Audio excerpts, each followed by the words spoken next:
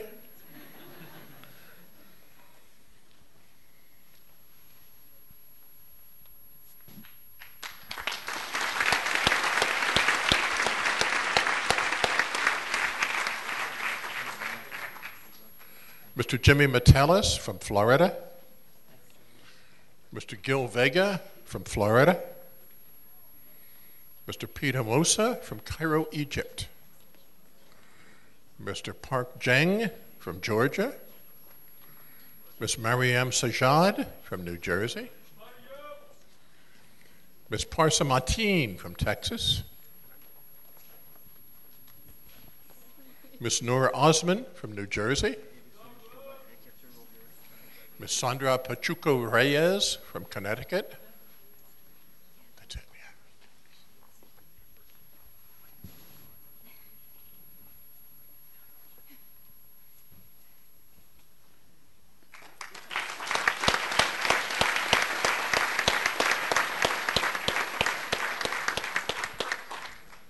Senora Estela Rodriguez Alonso from España. Mr. Jonathan Sung from California, Mr. Matthias Schiel from Colorado, Mr. Casey Ohanja from Texas, Mr. Daniel Moskowitz from New York, Ms. Abigail McDonald from Florida, Mr. Taran Matuvesian from Armenia, Mr. Anupam Saha from Georgia,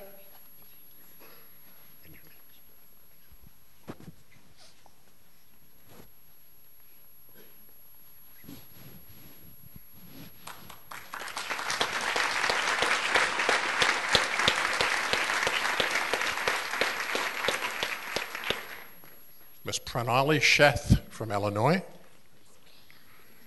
Ms. Kaya Patel from Illinois, Ms. Rithal Shah from Illinois, Ms. Nisha Patel from Florida,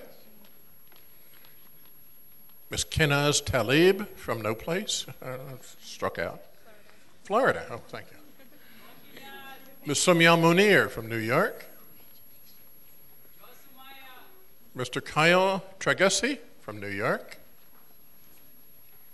Mr. Kevin Tron from California.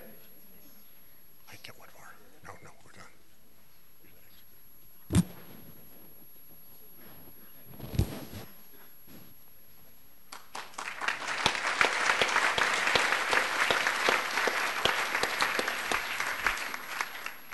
Mr. Hamsam Alexei from California, Mr. Alan Wang from California, Mr. Kyle Wickams from someplace in the USA, Mr. Ramdeep Singh Manhas from California, Ms. Gatwami Rajendran from Illinois, Ms. Bernadette Silla from Guinea, West Africa, Ms. Briva Trivetti from Illinois, Ms. Darlene Nguyen from Georgia. That's it. Yours first.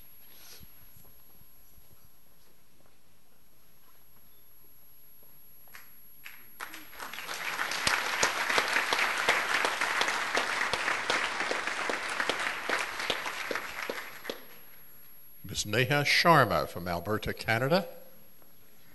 Mr. Adam Matson from Massachusetts.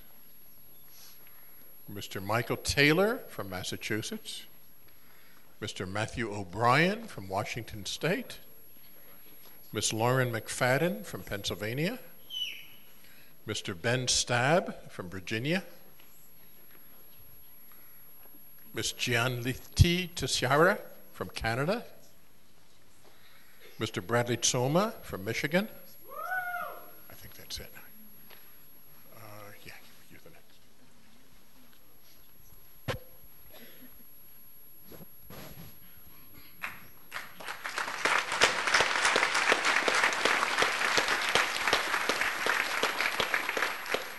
Miss Uma Pandam from Virginia.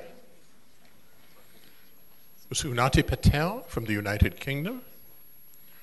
Ms. Sonv Patel from New Jersey. Ms. Miriam Nouri from California.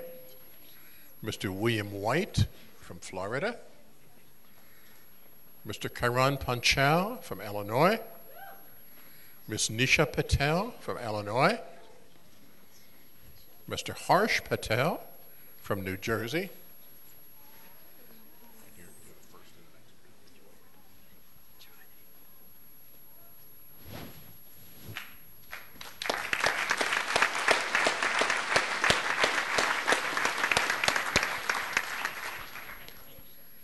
Miss Wendy Moe from California. Miss Alondra Vest from Illinois. Amanda, sorry. Mr. Jonathan Martin from Florida. Mr. Andy Sohn from Florida. Mr. Frank Weng from California. Mr. Vivek Siram from Texas. Mr. Abdul Sinha from New York. Mr. Navim Mobim from California.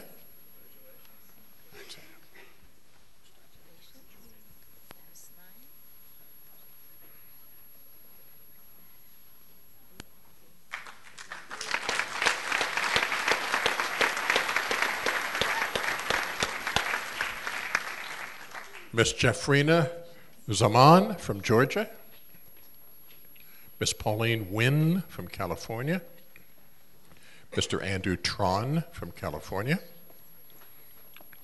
Mr. Kipun Patel from North Carolina. Mr. Rushab Thosani from New Jersey. Mr. Pedro Torres from Florida. Ms. Gulin Pahal from Virginia. Ms. Richa Teliani from Virginia.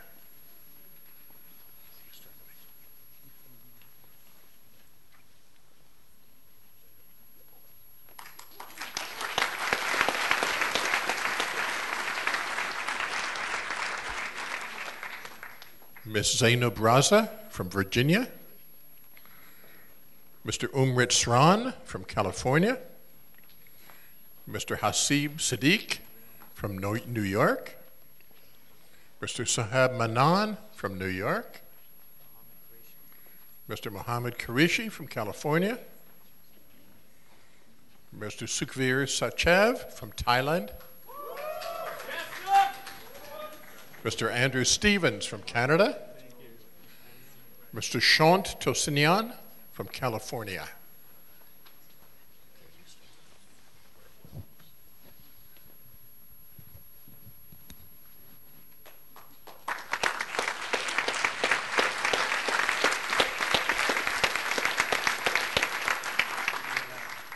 Mr. Mika Martinez from California.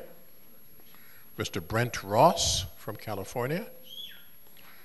Mr. Mohammed Syed from Michigan. Ms. Carly Monroe from Canada. Mr. Navjot Singh from Montreal, Canada. Mr. Adian Sataveda from California. Ms. Rachel Wong Bittner from Florida. Mr. Ramit Pelani from New Delhi, India.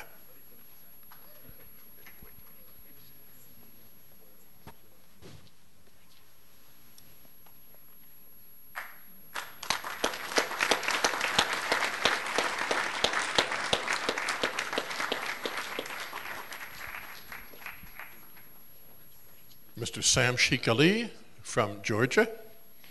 Mr. Abdullah Adel Nasser from Lebanon. Mr. Simrajit Naipalal from California. Mr. Neil Shah from New Jersey. Mr. Jehan Zaib Tahir from New Jersey. Mr. Pritu Varghese from New Jersey, Miss Julia Walsh from Pennsylvania, one more, Miss Amra Sadiq from New Jersey.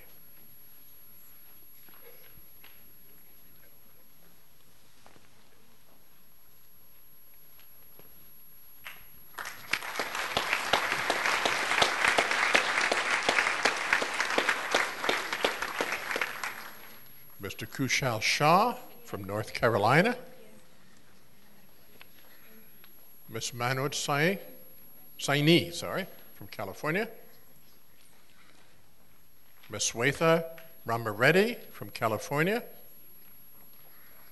Miss Samara Skiweski from New York, Miss Tiffany Meyer from New York, Ms. Pima Vaze from Pennsylvania. Rima Vaze. Put her thing on there. Rima Vaze from Pennsylvania. Mr. Oronokwo for Joshua from Nigeria. Mr. Harris Nurani from Indiana.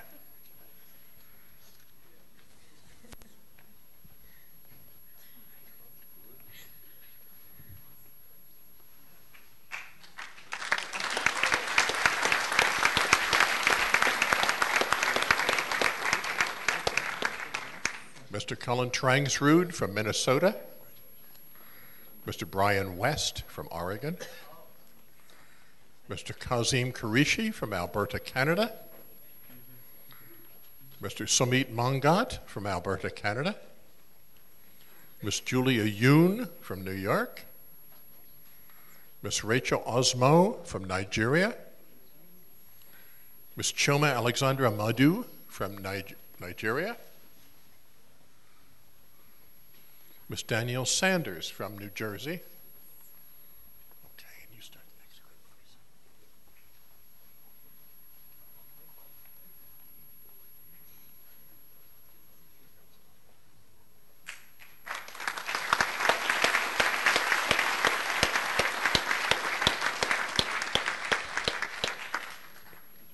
please. Mr. Duncan Mathambo from the Republic of Botswana.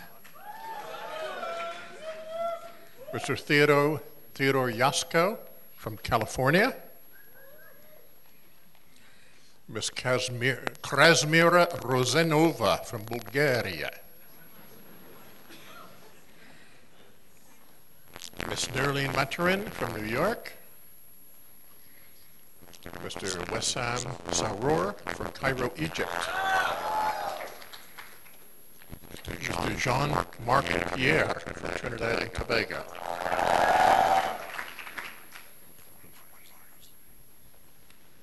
Ms. Amrita Singh from Virginia. Ms. Michelle Tran from Virginia.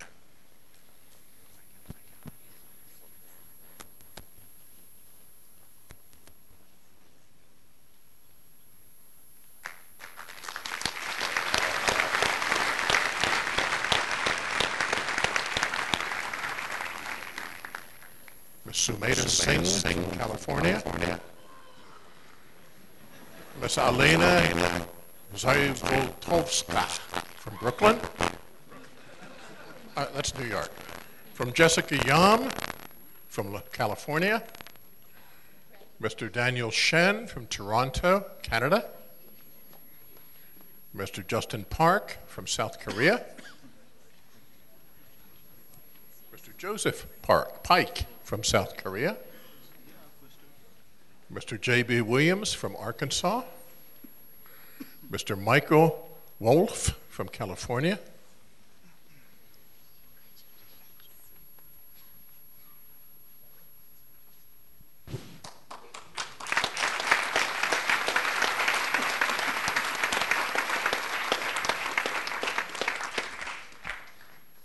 Mr. Joseph Steckel from California, Miss Monica Zaibla from Ohio,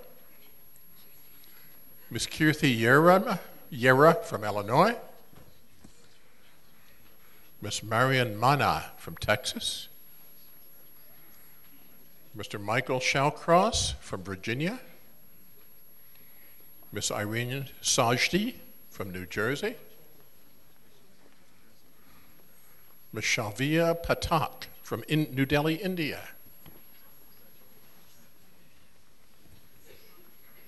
And Miss Nenka Wachiku from Nigeria.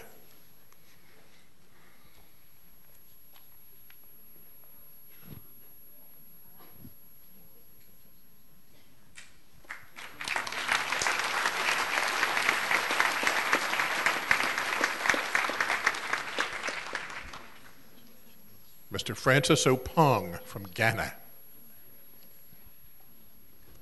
Mr. Thomas Snyder from New York. Mr. Yazin Shamoun from New Jersey. Mr. Ian L. Provancha from Florida. Miss Rachel Sundland from Colorado. And last but by no means least, Miss Nicole Madari from New York.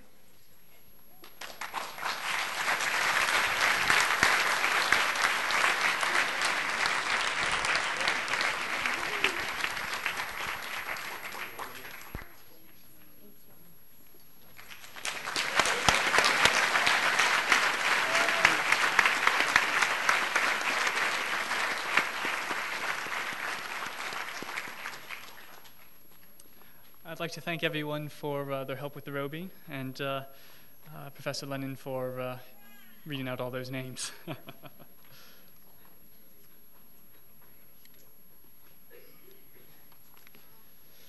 At this time, I would like to invite the students and all doctors present to stand and recite aloud with me the professional commitment listed in the back of the program.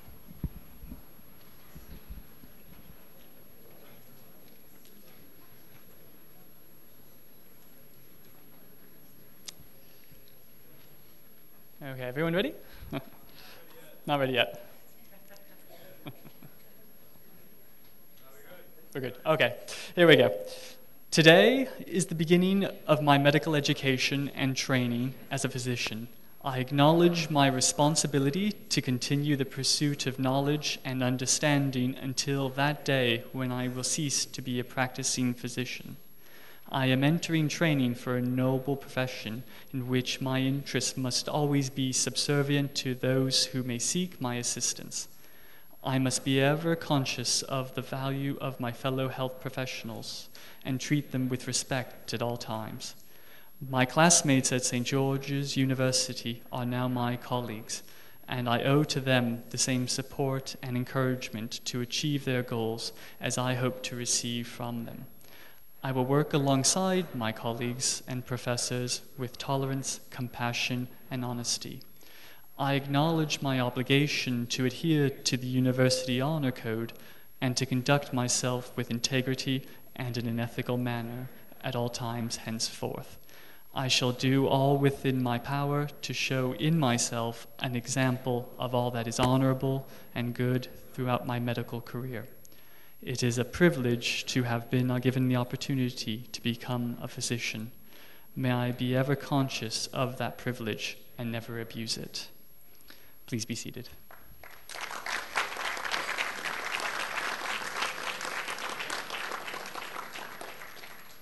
On behalf of SGU, I would like to thank the Arnold Gold Foundation for the Humanism in Medicine pins that are placed on each of the students' white coat. Thank you to the students, families, faculty, staff, administrators, and distinguished guests for all your support and presence in this ceremony. I now ask that you all please remain seated and keep the aisles clear until the dignitaries and the students exit. And thank you once again very much for coming.